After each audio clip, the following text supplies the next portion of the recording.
Hi guys, hello everyone. I hope आप सब लोग ठीक हो। तो आज हम करेंगे एक अनदर रीडिंग। ये क्रश से रिलेटेड रीडिंग होगी जिसमें हम देखेंगे कि आपके अगर कोई क्रश है या आपको मन ही मन कोई पसंद है, ओके, तो वो आपके लिए क्या फील कर रहे हैं। ओके, आप डेफिनेटली उनसे अट्रैक्टेड हो सकता है वो भी आपसे अट्रैक्टेड है, लेकिन अभी आपकी लव स्टोरी कुछ चालू नहीं हुई। ओके, यानी आप दोनों ने जैसे मानो एक दूसरे को हिंट दी है या आपको कोई पसंद है, आपने किसी को हिंट दी है, लेकिन आपको नहीं पता कि वो एग्जैक्टली क्या सोचते हैं, आपको डाउट्स है। ओके, तो उनके लिए ये रीडिंग है। ओके, क्रश की रीडिंग है ये। ऐसे व्यक्ति के लिए ये रीडिंग नहीं है जो जैसे सेलिब्रिटी क्रश है या फिर कोई ऐसा व्यक्ति जो आपको जानता ही नहीं, उस तरह की रीडिंग ये नहीं है। ओके, मैं क्लियर कर रही हूँ, क्लैरिफाई कर रही हूँ, ताकि आपको एग्जैक्टली पता चले कि क्रश का सिनेरियो क्या है। वैसे सबको पता है क्रश कौन होता है। So let's see, spirits please बताएं। आप जल्दी से उस व्यक्ति का ध्यान करें जिनकी फीलिंग्स के बारे में आप जानना चाहते हैं। ओके, क्विक रीडिंग करने की कोशिश करेंगे हम ये।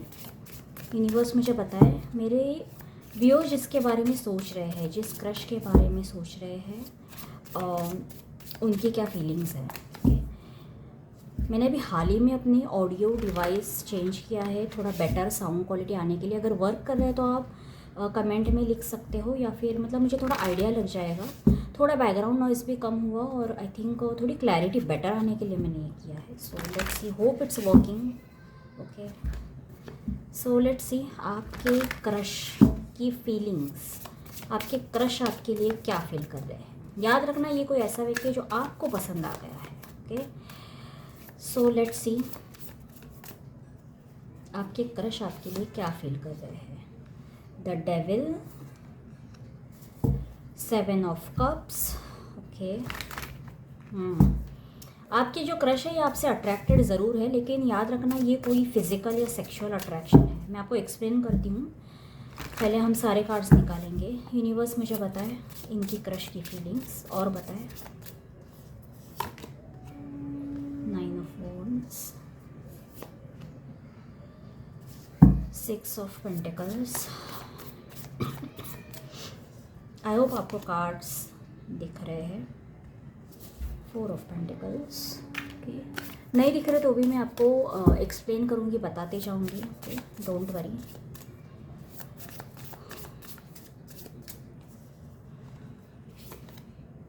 यहाँ पर 8 of pentacles. Okay, universe advice दे, एडवाइस दे इस व्यक्ति को लेकर, इस रिश्ते को लेकर एडवाइस दे। 5 of cups, the chariot. Okay, ठीक है। मैं ज़ोडिएक साइंस वगैरह कुछ अलग से नहीं बताऊंगी यहाँ पर। आई होप आपको कार्ड्स फिर भी थोड़े बहुत दिख रहे हैं। जो नहीं दिख रहे वो मैं आपको ओपन करके बताती हूँ, आप ज़्यादा टेंशन मत लो। ओके, सो सारे ज़ोडिएक साइंस के लिए ये रीडिंग है। जो भी आपकी सिचुएशन है, तो आपके जो क्रश है वो आप में इंटरेस्टेड ज़रूर है। ओके, लेकिन मैं बता देती हूँ, जो व्यक्ति आपको पसंद आ गया है उसके साथ आपकी कोई स्टोरी ज़रूर होगी। हम देखते हैं आगे क्या स्टोरी हो सकती है, लेकिन मैं एक बार आपको खुल के बता दूँ, इस वक्त ये पर्सन आपसे सेक्सुअली अट्रैक्टेड है या नहीं। एक हेवी अट्रैक्शन है, लेकिन वो आपकी बॉडी को लेकर है। ओके, ये आपके माइंड को लेकर या आपकी इनर ब्यूटी को लेकर ये अट्रैक्शन नहीं है। ओके, यहाँ पर डेविल की एनर्जी रिप्रेजेंट कर रही है कि इस वक्त या तो आपके ये जो भी क्रश हैं ये अकेले हैं, ये ऐसे लोगों से घिरे हुए हैं जहाँ पर एक अकेलापन है, लोनलीनेस है, और इनके आसपास के लोग अच्छे नहीं हैं। इनके आसपास के लोग जैसे इन्हें निचोड़ने में लगे हैं, या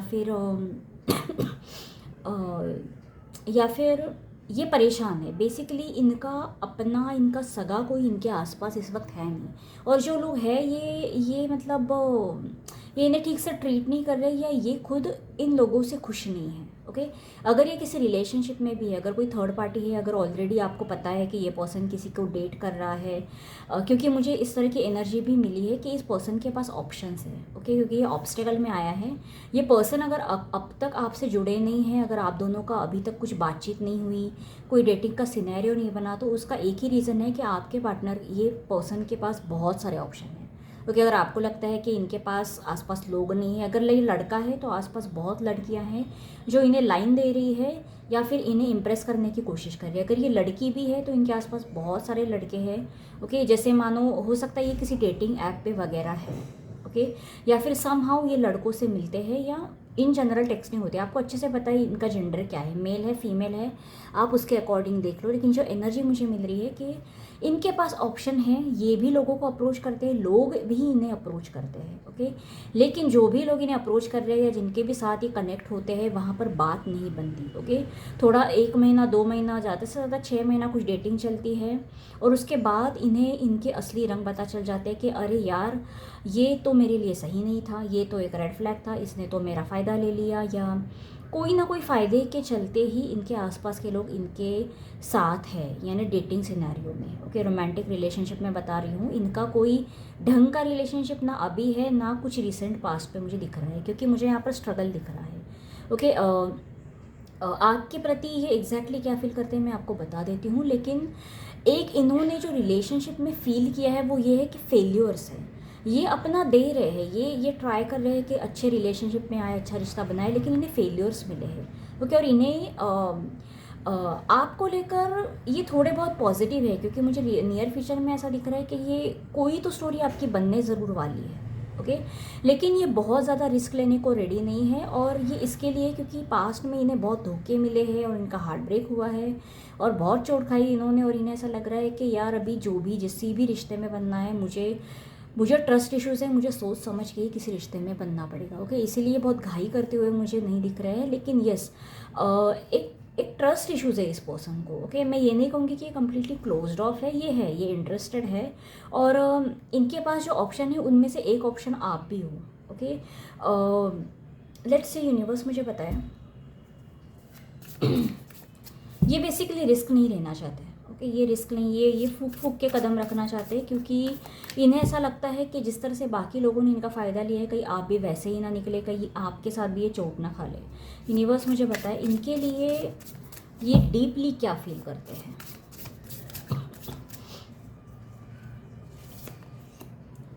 seven of pentacles with 10 of swords. देखो ये इन्वेस्ट तो करना चाहते हैं, लेकिन इन्हें डर लग रहा है, जो मैंने स्टार्टिंग में ही कहा कि कहीं यहाँ पर भी ये चोट ना खा ले, ओके। और ये किसी रिश्ते में थे, मुझे लगता है इन्होंने हाल ही में किसी रिश्ते में इन्वेस्ट किया था जो कुछ महीने तक चला था, जिसमें इन्हें धोखा मिला है, ओके। बहुत बुरी तरह से इन्होंने ये पिट गए, मतलब कट गया है इनका बहुत बुरी तरह से, जिसकी वजह से ये डिसअपॉइंटेड है, ओके। और मुझे लगता है इस वक्त तो ये कम्प्लीटली क्लोज्ड ऑफ नहीं है, लेकिन ये कम्प्लीटली रेडी भी नहीं है दूसरे रिलेशनशिप में जाने के लिए। मैं कहूँगी, मैं अपने हिसाब से आपको एक एडवाइस देती हूँ, क्योंकि यहाँ पर मुझे ये एडवाइस में भी यही कार्ड्स आए हैं, ये जो कार्ड्स आए हैं फाइनल एडवाइस में, इनके साथ रिश्ते में पड़ने की जल्दी मत करना, ओके। आपका नियर फ्यूचर क्या ये मैं देखती हूँ, क्योंकि मुझे यहाँ पर एक पॉजिटिव कार्ड दिखा है, ओके। तो हम देखते हैं क्या रिश्ता बन सकता है, हम देख लेते हैं। लेकिन इस वक्त इमीडिएटली इस व्यक्ति के साथ कनेक्शन में मत आना, क्योंकि ये हर्ट है, ओके। इनका हार्ट चक्र में कहीं ना कहीं ब्लॉकेजेस है, ट्रस्ट इश्यूज़ है, ये रिस्क नहीं लेना चाहते, इनका दिल टूटा हुआ है, ओके। ऐसी स्थिति में अगर आप इनसे कोई कनेक्शन बनाने चाहोगे तो चांसेस है कि ये कोई रिबाउंड रिलेशनशिप जैसा कोई सिचुएशन हो जाएगा और फिर आपका दिल टूट जाएगा, ओके। तो मैं ये नहीं कहूँगी कि इस वक्त अगर इनसे कोई कनेक्शन बनाना है तो फ्रेंडली कनेक्शन बनाओ, इनको और जानने की कोशिश करो, इनमें इंटरेस्ट लो, ओके। आप एक दूसरे का नंबर मांग सकते हो, normal friend as a friendly बातचीत कर सकते हो, जानने की कोशिश कर सकते हो, लेकिन इमीडिएटली डेटिंग के सीन में मत आना, क्योंकि इस पर्सन ने बहुत चोट खाई है, ओके। और ये कोई रिसेंट पास्ट में ऐसा रिश्ता था जिसमें इन्होंने बहुत इन्वेस्ट किया, बहुत होप्स थे, लेकिन इनके होप्स पे पानी फिर गया, ओके। तो इस वक्त ये इंटरेस्टेड ज़रूर है, लेकिन इनके अंदर डर है कि दोबारा वही चैप्टर रिपीट ना हो जाए आपके साथ भी, ओके। यहाँ पर आपके पार्टनर रिस्क लेने के लिए रेडी नहीं है। आपके पार्टनर हो सकता है इस वक्त कभी कभी अपनी अकेले की कंपनी इंजॉय करते हैं, शायद अकेले रहना थोड़ा पसंद करते हो सकता है आपने नोटिस किया होगा। इस वक्त इनके पास ऑप्शन भी है, आप भी हो, लेकिन ये इमीडिएटली कुछ एक्शन नहीं ले रहे, या फिर ये खुद डेटिंग के लिए ज़्यादा किसी को इस वक्त अप्रोच नहीं कर रहे, क्योंकि मुझे लगता है इस वक्त ये थोड़ा अकेले रहना प्रेफर कर रहे हैं, क्योंकि जो भी पास्ट में वगैरह हुआ है इससे थोड़ा सा ये हील होना चाहते हैं, थोड़ा अपने आप पे फोकस करना चाहते हैं। फिर मुझे लगता है धीरे धीरे ये रेडी होंगे कि ओके अब मैं सोच सकता हूँ किसी नए व्यक्ति को डेट करने के लिए। तो उस एनर्जी में आने के लिए ऐसा लग रहा है कि इन्हें थोड़ा वक्त लगेगा। ओके, और इस व्यक्ति के साथ अगर आप रिलेशनशिप में आते हो नियर फ्यूचर में, तो मैं बता देती हूँ ये इजी टास्क नहीं होने वाला है। इस व्यक्ति के साथ आपको बहुत मेहनत करनी पड़ेगी, आपको भी बहुत एफर्ट्स डालने पड़ेंगे, और इस व्यक्ति को भी आपको अपनी लाइफ में रखने के लिए बहुत एफर्ट्स डालने पड़ेंगे। मतलब मुझे ये इजी टास्क नहीं लग रहा है, जहाँ पर आपके भी काफ़ी एक्सपेक्टेशन होंगे, इस व्यक्ति के भी काफ़ी एक्सपेक्टेशन होंगे। तो यस, आपको आपकी रेडीनेस होना चाहिए कि इस व्यक्ति को समझने के लिए, इस कनेक्शन को समझने के लिए बहुत वक्त देना पड़ेगा। एक अंडरस्टैंडिंग डेवलप करने के लिए आपको भी बहुत एफर्ट्स डालने पड़ेंगे। यूनिवर्स 8 ऑफ पेंटिकल्स को क्लैरिफाई करें। ऐसा लगता है आपको भी बहुत इनिशिएट करना पड़ेगा। बेसिकली अगर आप इस व्यक्ति पर डिपेंड रहे कि यही मुझे कॉल करेगा, यही मुझे अप्रोच करेगा, तो ऐसा नहीं होगा। दोनों तरफ से एफर्ट्स डालने पड़ जाएंगे, और मुझे लगता है आपको एफर्ट्स ज़्यादा डालने पड़ जाएंगे। इन्हें बस 8 ऑफ पेंटिकल्स को क्लैरिफाई करें।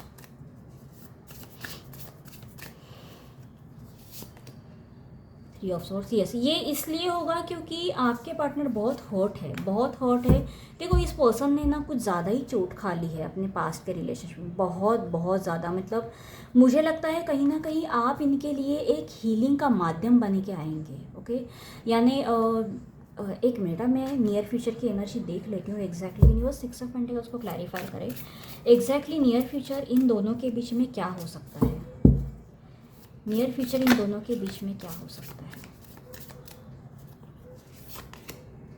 8 of cups, S of swords. Okay, universe S of swords को क्लैरिफाई करें।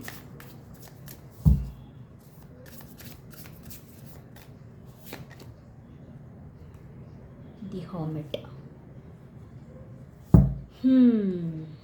ठीक है, देखो मुझे ऐसा लग रहा है कि देखो आपके पार्टनर आपके साथ कनेक्शन में प्रॉपर आएंगे, ऐसा मुझे क्लियरली तो नहीं लग रहा ऑनेस्टली इन कार्ड्स को देखकर। लेकिन एक बात मैं आपको बता देती हूँ कि आप इनके लिए कोई दोस्त वगैरह बनेंगे, या आप दोनों के बीच में कोई फ्रेंडशिप वाला कनेक्शन बनने के चांसेस मुझे ज़्यादा दिख रहे हो। मतलब क्वाइट फ्रैंकली, ओके, मैं अननेसेसरी वो नहीं बताना चाहती कि जो कार्ड्स में दिख ही नहीं रहा है। ओके, क्योंकि मुझे ऐसा लग रहा है कि जिस भी टॉक्सिक रिलेशनशिप में ये थे, ओके, जितने ये हर्ट है, जितना भी इन्होंने पेन फील किया है, इससे बाहर निकलने में कहीं ना कहीं आप इनकी मदद करने वाले हो। और ये इसलिए होगा क्योंकि आप इनमें बहुत ज़्यादा इंटरेस्टेड हो, इस व्यक्ति में। ओके, कहीं ना कहीं आप इन्हें एक हीलिंग की राह दिखाते हुए दिख रहे हो। आप इनके बेसिकली एक मेंटोर या एक फ्रेंड ज़्यादा बनोगे आने वाले समय में। मुझे नहीं लगता यहाँ पर कोई रोमांटिक कनेक्शन जो आप चाहते हो वो होने के चांसेस मुझे नहीं लग रहे, क्योंकि होगा ऐसे कि आप इनसे बात करने लगोगे, आप दोनों के बीच में बातचीत होगी, बढ़ेगी, आप फ्रेंड्स भी बनेंगे, लेकिन आप धीरे धीरे समझ जाओगे कि आपके ये जो व्यक्ति है जिनसे आप जुड़ना चाहते हो, ये बहुत ज़्यादा अंदर से टूटे हुए हैं, बहुत ज़्यादा टूटे हुए। ओके, इन्हें हील होने में बहुत टाइम लगेगा, और आप समझ जाओगे कि यार इस व्यक्ति के साथ अगर मैं एक्सपेक्ट करूँगी कि रोमांटिक कनेक्शन बने तो इसमें इतना टाइम लग जाएगा। आप सोचोगे कि नहीं, मुझे शायद इस व्यक्ति से उम्मीद नहीं रखनी चाहिए, ये व्यक्ति बहुत ब्रोकन है, इसे हील होने में बहुत टाइम लग जाएगा, और आप कहीं ना कहीं अकेले फील करने लगोगे। ओके, आपके एक्सपेक्टेशन भी बढ़ जाएंगे कि शायद अब ये व्यक्ति मूव ऑन कर जाए अपने पास्ट रिलेशनशिप में और आप में इन्वेस्ट करे, लेकिन ऐसा जल्दी होगा नहीं, जिसकी वजह से आप भी बहुत अकेला फील करने लगोगे, और आपको रियलाइज़ हो जाएगा कि शायद ये रिश्ता आपके लिए नहीं है, ये रिश्ता वहाँ नहीं जा रहा जहाँ पर आप चाहते हो। ओके, अगेन याद रखना, कोई फ्रेंडली कनेक्शन बनेगा ज़रूर जिसमें आप इनकी मदद करोगे, आप इनका सपोर्ट सिस्टम बनोगे, एक इमोशनली ये आपके ऊपर डिपेंडेंट होंगे, लेकिन कोई रोमांटिक कनेक्शन यहाँ पर मुझे बनता हुआ नहीं दिख रहा है। Okay, unfortunately. ओके, एडवाइस मैं आपको कहूँगी, जैसे मैंने कहा, आपके ये जो भी पर्सन जिनके लिए आप इंटरेस्टेड हो, ये अंदर से इतने टूटे हुए हैं, इतने टूटे हुए कि ये चाहकर भी आपको वो नहीं दे पाएंगे या फिर आपके साथ कोई शुरुआत नहीं कर पाएंगे। आप बहुत चाहोगे, आप इनके साथ फ्लर्ट करने की कोशिश करोगे, बातें बढ़ाने की कोशिश करोगे, लेकिन आप जितना भी कोशिश कर लोगे आप देखोगे कि नहीं, ये पर्सन तो अवेलेबल नहीं है, ये इमोशनली अनअवेलेबल है। अगर काफ़ी टाइम तक ये अनअवेलेबल रहेंगे, यानी आप बेसिकली गिव अप कर दोगे कि छोड़ो यार, मतलब इस पे मैं और कितना इन्वेस्ट करूँ, शायद ये पर्सन मेरे लिए नहीं है। ओके, सो यस, मुझे यहाँ पर नहीं लग रहा कि आपके जिस भी पर्सन के लिए आप ये रीडिंग देख रहे हो कुछ लंबा जाने वाला है, मुझे ऐसा नहीं लग रहा है। ओके, यूनिवर्स मुझे बताए मेरे व्यूअर्स के लिए आगे लव लाइफ में क्या दिखा है। देखो, इस पर्सन के साथ तो मुझे नहीं लगता आपका कोई चैप्टर है एज सच रोमांटिक चैप्टर, लेकिन मैं देख लेती हूँ इनके लव लाइफ में आगे क्या लिखा है, कौन आने वाला है, मुझे एक idea they. King of swords, queen of wands. Okay, आने वाले कुछ समय में मुझे ऐसा लग रहा है काफ़ी टाइम तक, इनफैक्ट इस साल मैं कहूँगी, इस साल मुझे नहीं लगता आपके लाइफ में कोई आने वाला है। मुझे आप सिंगल दिख रहे हो। ओके, कम से कम नेक्स्ट 6 मंथ तक मुझे ऐसा लग रहा है कि आप कोशिश ज़रूर करोगे, आप लोगों से बातचीत भी करोगे, लेकिन देखो आपके अपने भी कुछ रूल्स है, आपके अपने भी कुछ मोरल्स है। ओके, आप भी प्यार में ज़्यादा झुकना नहीं चाहते, जो अच्छी बात है। Okay, which is a good thing. Okay, अगर ये पर्सन नहीं है, इमोशनली अवेलेबल नहीं है, आपको वो नहीं प्यार दे सकते जो आप डिज़र्व करते हो, तो ऐसे व्यक्ति के साथ आप कितना रुकोगे, कितना वेट करोगे, आपको भी आगे बढ़ना चाहिए, राइट। ये आप समझते हो, आप बहुत मैच्योर हो इस मामले में, इसलिए इस व्यक्ति के साथ भी जब आप डील करोगे तो आप समझ जाओगे कि यार नहीं, अगर चीज़ें आगे नहीं बढ़ सकती तो रुकना ही सही है। इसके पहले कि मैं इसको और फोर्स करूं, इससे ज़्यादा फ्लर्ट करूं, इसका मन अपनी तरफ डाइवर्ट करने की कोशिश करूं, इतने पापड़ बेलने की क्या ज़रूरत है। अगर रिश्ता बनना है तो इजीली बन जाएगा, नहीं बन रहा है तो शायद ये मेरे लिए नहीं है। आप ये बात को समझ जाओगे और कुछ टाइम तक मुझे ऐसा लग रहा है कि आप सिंगल ही रहोगे। यानी इस व्यक्ति से अगर कुछ थोड़ा बहुत भी अगर आपकी डीलिंग होती है, उसके बाद भी आप ये इस बात को समझ जाओगे कि नहीं, ये व्यक्ति मेरे लिए नहीं है। कुछ टाइम तक मुझे आप सिंगल अपनी लाइफ इंजॉय करते हुए दिख रहे हो। याद रखना, मैंने कहा आप इंजॉय कर रहे हो, और क्योंकि आपके अंदर वो मैच्योरिटी है, आपके अंदर वो मैच्योरिटी है कि ठीक है, कुछ महीने में सिंगल रहूँगी, अगर ज़्यादा किसी से बात नहीं करूँगी, डील नहीं करूँगी, अगर कोई बात नहीं बन रही है तो कोई बात नहीं, मेरे लिए कोई कुछ बेहतर ही लिखा होगा यूनिवर्स ने, आप उस एक्सेप्टेंस में आ जाओगे। ओके, तो इतनी मैच्योरिटी आप में रहेगी, which is a good thing. मुझे लगता है आपके कार्ड्स में जो सबसे जो अच्छी चीज़ है वो यही है कि आपके अंदर वो मैच्योरिटी, वो अंडरस्टैंडिंग है। ओके, आप भी प्यार में झुकने के लिए रेडी नहीं हो, कोई आपके लिए सही ढंग से बना है तो आप उसी को वेलकम कर रहे हो, वरना नहीं भाई, हम अकेले ही ठीक है। ओके, तो ये मैच्योरिटी के साथ अगर आप इस व्यक्ति से और किसी भी व्यक्ति से डील करोगे तो लेट मी टेल यू, आप गलत रिलेशनशिप में आप कभी नहीं रहोगे। ओके, सो यस, इसी नोट पे हम ये रीडिंग को ख़त्म करते हैं and I will see you next time.